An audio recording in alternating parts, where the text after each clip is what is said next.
What comes after? Jovan lay motionless in his chambers, propped up slightly by fresh bandages and fine pillows. The torchlight glowed warm on stone, but the air between father and son was cold.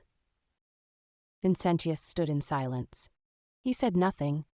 For several long minutes, he stared down at the man who once towered above him in armor and shadow. The man who trained him in war, raised him to rule, and nearly burned down the realm with his ambition. Jovan's eyes met his son's. He tried to speak, but no sound came. Only the rasp of breath, shallow and broken. Vincentius's expression didn't shift. Not even slightly. He turned and walked away.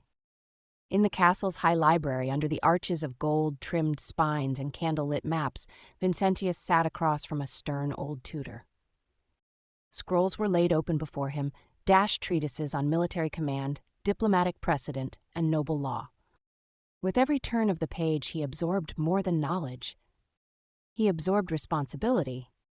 He might inherit his father's titles, his lands, his duties, but not his path. He would not follow Jovan's footsteps, even if those footsteps had carved the road. Later that evening, King Francis entered Jovan's room.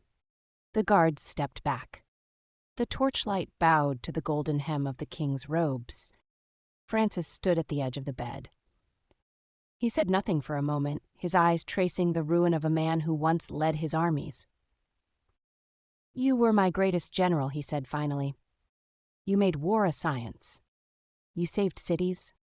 But this," he looked down, "this is disgrace." Jovan's lips trembled, but he could not speak. "You nearly destroyed everything." The king turned and left.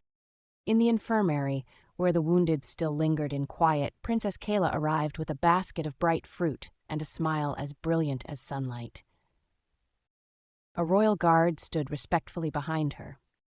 Kristoff and Matthias blinked in surprise as she approached. "I brought something for the realm's strongest survivors," she grinned, handing them each a slice of pear. "Especially you, Kristoff. I heard you stood your ground even after getting whipped." Kristoff turned red. "Strong as an ox," she teased. "You sure you are not part centaur?" Kristoff's face turned a deeper shade, teetering between panic and pride. I like you," she said plainly, eyes gleaming with mischief.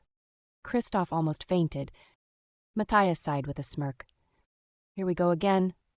Kayla didn't stop there.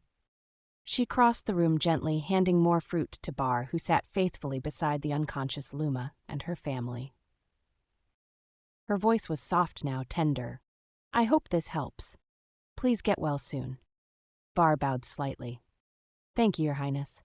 He took the fruit with a smile, his lute resting across his knees. And as the princess turned and left, the room seemed just a little brighter. Not because of the crown she wore, but because of the heart she carried.